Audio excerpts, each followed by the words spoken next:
மாண்புமிகு பேரவைத் தலைவர் அவர்களே, அண்டை மாநிலங்களுடனான நட்புறவு ஒரு மாநிலத்தின் வளர்ச்சிக்கும் நாட்டின் ஒற்றுமைக்கும் மிகவும் அவசியமானது. தமிழ்நாடு தனது அண்டை மாநிலங்களுடன் நதி நீர் பங்கீடு, பொருளாதாரம், கல்வி, கலாச்சாரம் மற்றும் போக்குவரத்து துறைகளில் நல்லுறவை பேணி வருகிறது. பரஸ்பர மரியாதை, ஒத்துழைப்பு மற்றும் கூட்டாட்சி தத்துவத்தின் அடிப்படையில் அண்டை மாநிலங்களுடனான நட்புறவை வலுப்படுத்தவும் நமது ஆட்சியில் காக்கப்படுகிறது. மாண்புமிகு பேரவைத் தலைவர் அவர்களே,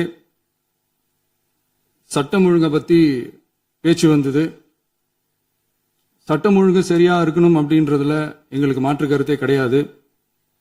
கண்டிப்பா லா அண்ட் ஆர்டர் கரெக்டா இருக்கணும், கரெக்டா இருக்கும், இருக்க வைப்போம். அதே மாதிரி பெண்கள் பாதிக்கப்படுறதையும் இங்க யாராலையும் சகிச்சுக்கவே முடியாது. அதுக்கான கடுமையான நடவடிக்கைகள் நம்ம அரசு எடுத்துக்கிட்டு இருக்கிறோம். இந்த சிங்கப்பெண் சிறப்பு அதிரடிப்படை கூட அதுக்கான ஒரு ஃபர்ஸ்ட் ஸ்டெப் தான். அதே மாதிரி இந்த போதைப் பொருள் நடமாட்டம் அதை கண்ட்ரோல் பண்றதுக்கும் நம்ம அரசு கடுமையான நடவடிக்கைகள் எடுத்துக்கிட்டு இருக்கிறோம். அதையும் கண்டினியூ பண்ணி எடுப்போம். மாண்புமிகு பேரவைத் தலைவர் அவர்களே, இப்ப நான் சொன்ன இந்த பிரச்சனைகள்லாம் இந்த 2026 போன மாசம் மே மாசம் 10ஆம் தேதி புதுசா வந்துடல. இதெல்லாம் பல வருஷமா இருக்கிற பிரச்சனைகள் தான், பல வருஷமா கண்டுக்காம விட்ட பிரச்சனைகள் தான். இன்னைக்கு எதிர்கட்சிக்காரங்க அதை பத்தி கேட்கும் போது எனக்கு அது அக்கறையா தெரியல, அவதூறு அரசியலா தான் தெரியுது, பழி போடுற அரசியலா தான் தெரியுது. இப்படி அவதூறு பழி போடுறவங்களை பார்த்து ஒன்னே ஒண்ணுதான் கேட்கணும்னு தோணுது. கடந்த 9-10 மாசமா நம்ம ஸ்டேட்ல சட்டம் ஒழுங்கு டிஜிபியே இல்ல. சட்டம் ஒழுங்கு டிஜிபியை போடுங்கன்னு சொல்லி எல்லாம் ஓஞ்சி போயிட்டோம். போன ஆட்சியில நடந்ததுக்கெல்லாம் இப்பதான் விடையே கண்டுபிடிக்கிறோம் நம்ம ஆட்சியில்.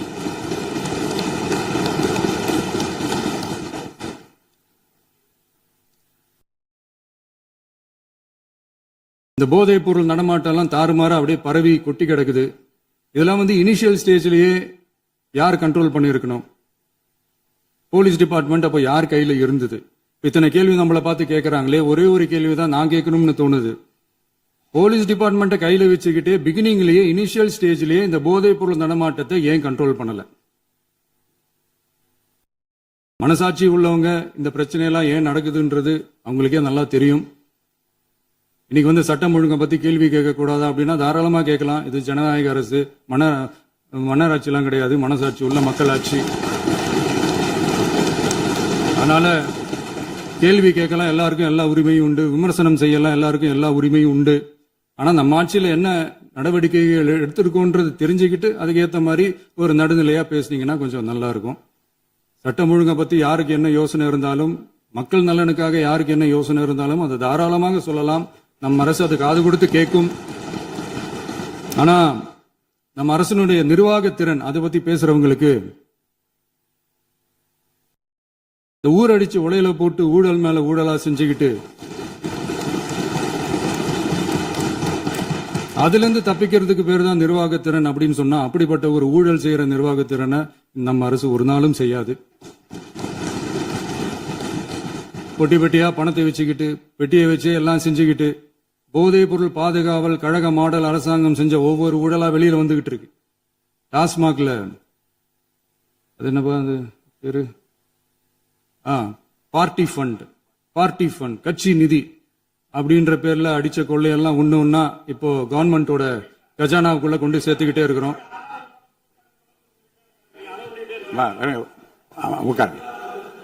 மாண்புமிகு முதல்வர்கள் பதில் உரைக்கு பிறகு நேரம் தர அப்ப அவங்க பேசட்டும், அவங்கள பேச அனுமதி உட்காருங்க. டாஸ்மாக் மாதிரியே பல டிபார்ட்மெண்ட்லயும் மறுபடியும் சொல்றேன், கட்சி நிதின்ற பேர்ல அடிச்ச கொள்ளைய ஒன்னா கவர்மெண்டோட கஜானாக்குள்ளேயே கொண்டு சேர்த்துக்கிட்டே இருக்கிறாங்க. இப்பவும் சொல்றேன், மக்கள் பணத்துல இருந்து ஒரு பைசா கூட தொடமாட்டோம், தொடவும் விடமாட்டோம், தொட்டா விடமாட்டோம், இதுக்கு முன்னாடி தொட்டவங்களையும் விடமாட்டோம்.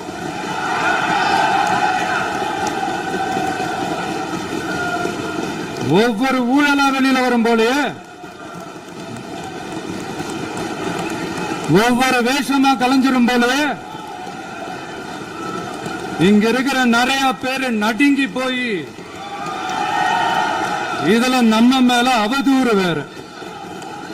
இப்ப புதுசா ஒரு வெப்பன் ஒண்ணு கொண்டு வந்திருக்காங்க. அது என்ன தெரியுமா? அவங்க தயவால தான் நம்ம ஆட்சி நடக்குதான். மக்கள் தயவால இந்த ஆட்சி நடந்துகிட்டு இருக்கு. மனசாட்சி உள்ள சக்திகளோட ஆதரவால இந்த ஆட்சி நடந்துகிட்டு இருக்கு. நாங்க தான் அனுப்பி வச்சோம் அப்படின்றாங்களே. அனுப்பி வச்சவங்களுக்கு மினிஸ்ட்ரியில இடம் கொடுத்தா ஏன் கதறீங்க? ஏன் இவ்வளவு கோபம்? ஏன் இவ்வளவு கதறல்? இதுல இன்னொரு முக்கியமான விஷயம், மார்க்சிஸ்ட் கம்யூனிஸ்ட் கட்சி நமக்கு ஆதரவு கொடுத்தது சுயேட்சையா எடுத்த முடிவுன்னு சொல்றாங்க. அதே மாதிரி இந்திய கம்யூனிஸ்ட் கட்சி நமக்கு ஆதரவு கொடுத்தது சுயேட்சையா எடுத்த முடிவுன்னு சொல்றாங்க. இதுல எங்க இருந்து நாங்க தான் அனுப்பி வச்சோம்னா புரியலையே. மக்களுக்கு நல்லா புரியும், எல்லாத்தையும் தெளிவா பார்த்துக்கிட்டு இருக்கிறாங்க.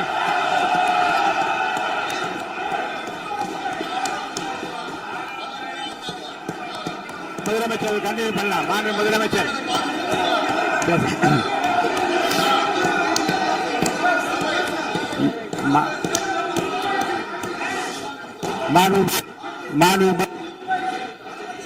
முதலமைச்சர் கண்டினியூ பண்ணலாம். நீ கண்டினியூ பண்ணலாம்.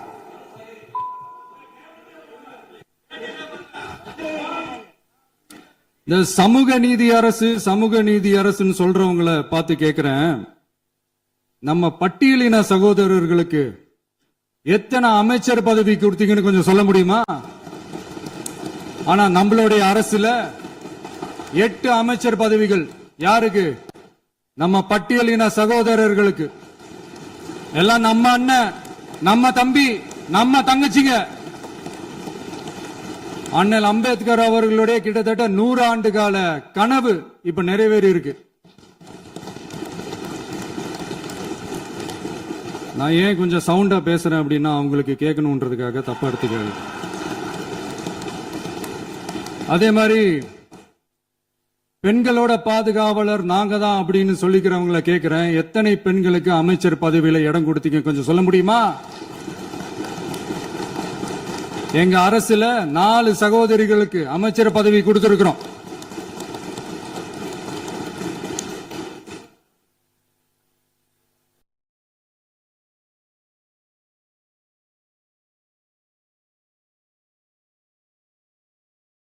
அதனால மக்களால் நிராகரிக்கப்பட்டு மக்களால் அகற்றப்பட்டவங்களுக்கு ஒண்ணு சொல்லிக்கிறோம், தப்பே செய்ய மாட்டோம், ஊழலே செய்ய மாட்டோம், நேர்மையா தான் இருப்போம், நியாயமா தான் இருப்போம் அப்படின்னு சொல்றவங்களால மட்டும்தான் கூட்டணி ஆட்சி அமைக்க முன்வரும். ஆட்சியிலையும் பங்கு, அதிகாரத்திலையும் பங்கு கொடுக்க முன்வரும். ஊழல்லையே ஊறி போனவங்களால இந்த கூட்டணி ஆட்சியோ ஆட்சியிலையும் பங்கு அதிகாரத்திலையும் பங்கு கொடுக்க முன்வராது. மெஜாரிட்டி இருந்தாலும் தரமாட்டாங்க, மெஜாரிட்டி இல்லனாலும் தரமாட்டாங்க. கேட்டா ரெடிமேடா ஒரு பதில் ஒண்ணு வச்சிருப்பாங்க, கூட்டணி ஆட்சியை மக்கள் விரும்ப மாட்டாங்கன்னு. அதே மக்கள் தான் இப்ப அவங்கள பார்த்து சிரிக்கிறாங்க. நான் பதவி ஏத்த அன்னைக்கு கொஞ்சம் டைம் அவகாசம் கேட்டேன். எதுக்கு கேட்டேன்? நிதி நிலைமை கொஞ்சம் மோசமா இருக்குது, அதெல்லாம் கொஞ்சம் சரி செஞ்சுக்கிட்டு படிப்படியா கொஞ்சம் கொஞ்சமா நான் கொடுத்த வாக்குறுதிகள்லாம் செயல்படுத்துவேன், அதுக்காக கொஞ்சம் டைம் அவகாசம் கேட்டேன். நான் ஏதோ வேற எதுக்காகவோ வேற யாருக்காகவோ ஏதோ அவகாசம் கேட்ட மாதிரி. அடுத்து இங்க சபையில இல்லாதவங்களை பத்தி பேச வேண்டாம்னு நினைக்கிறேன். இங்க நம்மளை பத்தி அவதூறு பரப்புறதோட மட்டும் இல்லாம இப்ப நம்ம மக்கள் மேலேயும் அவதூறு பரப்ப ஆரம்பிச்சுட்டாங்க. மக்கள் நமக்கு ஓட்டு போட்டது தப்பான், குடும்பமா நமக்கு ஆதரிச்சது தப்பான்.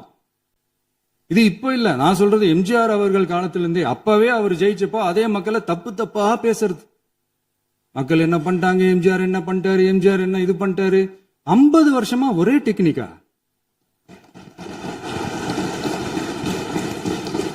டெக்னாலஜி எல்லாம் மாறி வேற எங்கேயோ போயிட்டு இருக்கு. பஸ்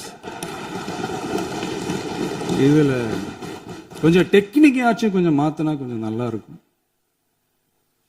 அதனால மக்களுக்கு யூஸ்ஃபுல்லா இருக்கிற மாதிரி இந்த ஆக்கப்பூர்வமான கருத்துக்களோ ஆக்கப்பூர்வமான யோசனைகளோ இருந்தா சொல்லுங்க, அதை நாங்க டெஃபரெண்டா எடுத்துக்கிறோம். ஆனா அதை விட்டுட்டு இந்த நக்கலு நையாண்டி சம்பந்தம் இல்லாத பேச்சு இதெல்லாம் பேசிட்டு அப்புறம் முதல்வர் பதில் சொல்லல, முதல்வருக்கு பதில் சொல்ல தெரியல அப்படின்னா அப்புறம் என்ன சோஃபா மாடல் ஆட்சியா? அது என்னன்னு புரியறதுக்கே எனக்கு ரொம்ப நாள் ஆச்சு. இந்த sofa set, table chair, teapoy, furniture பிசினஸ்லாம் வேற எங்க வெளியில போய் பண்ண சொல்லுங்க. அப்படி அந்த பிசினஸ் தான் பண்ணணும்னா நிறைய பிசினஸ் பண்ற மாதிரி வெளியில போய் பண்ண சொல்லுங்க, இங்க சட்டசபைக்குள்ள வேணாம். அதனால ஆக்கப்பூர்வமான கருத்துக்கள் இருந்தா சொல்லுங்க. டெஃபினட்டா அது சரியா இருந்தா நாங்க ஏத்துக்கிறோம். எனக்கு ஒரு குட்டி கதை ஒண்ணு ஞாபகம் வருது, சொல்லாமா? ஒரு ஊர்ல ஒரு பெரியவர் வெயில் ரொம்ப ஜாஸ்தியா இருக்குன்னு சொல்லிட்டு கண்ணுக்கு மேல கை வச்சுக்கிட்டு இப்படி சுத்தி முத்தி தேடிக்கிட்டு இருந்தாராம். அப்ப கூட இருந்த ஒரு சின்ன பையன் என்ன தேடுறீங்க அப்படின்னு கேட்டானா. அதுக்கு அந்த பெரியவர் சொன்னாரா, அது ஒண்ணு இல்ல தம்பி, உங்க அப்பா இங்கதான் இருப்பாருன்னு சொன்னாங்க, அதான் தேடிக்கிட்டு இருக்கேன். எங்க உங்க அப்பாவையா காணோம்?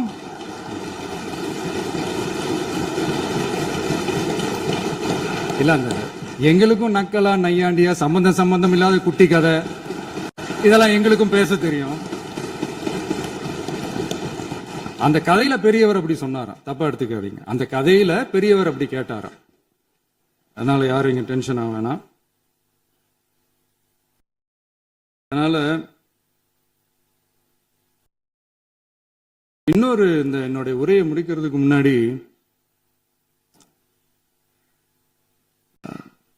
போயிட்டாங்க, பேசலாமா? நிறைய உங்க கருத்துக்கள் நீங்க முழுமையாக மன நிறைவோடு பேசலாம். டிவியில பார்த்தோம். சரி, அதான் 5 நிமிஷம் பேசுனதுக்கே கொளத்தூரி இந்த ஆட்டம் அடிச்சு பேசுனா அப்புறம் என்ன பண்றது? கடைசியா நான் இந்த உரையை முடிக்கிறதுக்கு முன்னாடி ஒரு முக்கியமான ஒரு விஷயம் பத்தி சொல்லணும். ஆளுநர் உரை அன்னைக்கு இந்த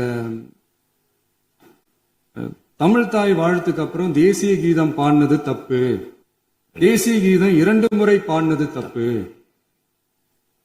அப்படி ஒரு நிகழ்வு இதுக்கு முன்னாடி இந்த சட்டசபையில நடந்ததே கிடையாது, அந்த மரபே மாத்திட்டீங்க, இப்படி ஒரு பெரிய ஒரு போர் மாதிரி எதிர்கட்சியை சார்ந்தவங்க எல்லாம் சொன்னாங்க இல்லையா? அந்த மாநில உரிமை போராளிகளை, அந்த மரபு காக்கிற உரிமை போராளிகளை ஒரே ஒரு கேள்விதான் கேட்கணும். 2021 ஆகஸ்ட் 2 ஞாபகம் இருக்கா? Centenary celebration of Tamil Nadu legislature. அந்த ஃபங்க்ஷன்ல நம்ம முன்னாள் முதலமைச்சர் கருணாநிதி அவர்களோட சாரி கலைஞர் அவர்களுடைய கலைஞர் அவர்களுடைய புகைப்படத்தை மாண்புமிகு குடியரசுத் தலைவர் திறந்து வைக்கிற ஒரு ஃபங்க்ஷன். அந்த ஃபங்க்ஷன்ல national anthem followed by Tamil தாய் வாழ்த்து அப்படின்னு அறிவிச்சது ஞாபகம் இருக்கா? அதாவது தேசிய கீதத்துக்கு அப்புறமா 2வது முறையா, நோட் திஸ் பாயிண்ட் மாண்புமிகு பேரவைத் தலைவர் அவர்களே, பிளீஸ் நோட் திஸ் பாயிண்ட். தேசிய கீதத்துக்கு அப்புறம் 2வது முறையாக தமிழ் தாய் வாழ்த்து பாடப்படும் அப்படின்னு சொன்னது ஞாபகம் இருக்கா? அதுவும் முத்தமிழ் அறிஞர் அப்படின்னு சொல்ற நம்ம கலைஞர் அவர்களுடைய அந்த புகைப்படம் வெளியிட்டு விழாவில் அவர் இருந்த இதே சபையில தமிழ 2வது இடத்துக்கு தள்ளினது யாருன்னு ஞாபகம் இருக்கா?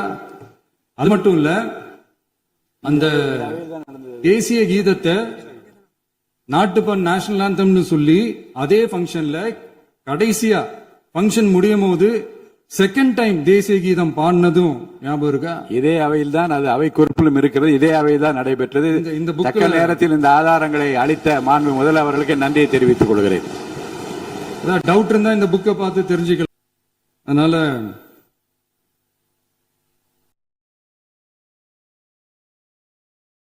இதெல்லாம் கேட்டா என்ன சொல்லுவாங்கன்னா, அது ஜனாதிபதி கலந்துகிட்ட ஃபங்க்ஷன், அதெல்லாம் அப்படிதான், அதெல்லாம் கண்டுக்க கூடாது அப்படின்னு சொல்லுவாங்க.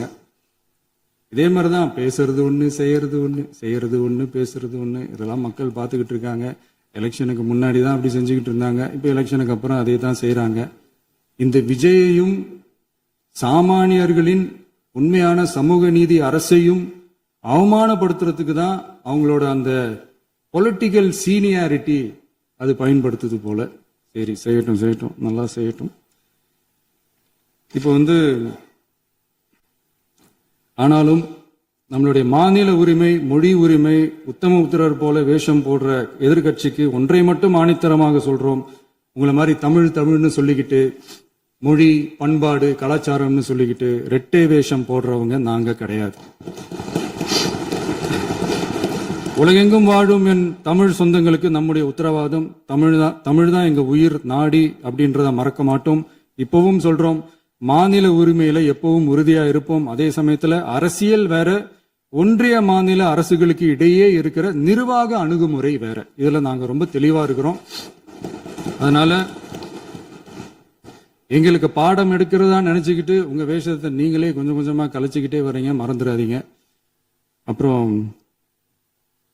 நேத்து எதிர்கட்சி தலைவர், மாண்புமிகு எதிர்கட்சி தலைவர் பேசும்போது நிறைய பேசினாங்க. அதுல ஒண்ணு மட்டும் அரசு சொல்றதா நினைச்சுக்கிட்டு நம்மள இன்டைரக்டா ஈவில் அப்படின்ற அந்த வார்த்தையை யூஸ் பண்ணாங்க. எனக்கு ஒண்ணுதான் சொல்லணும்னு தோணுது. ஈவில்ஸ்னு டெவில்ஸ் பேசக்கூடாது.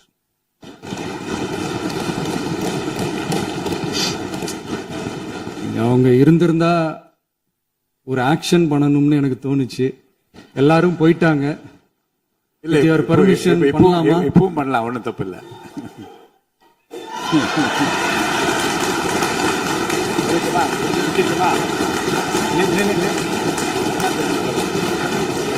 யார் சொல்றாங்க?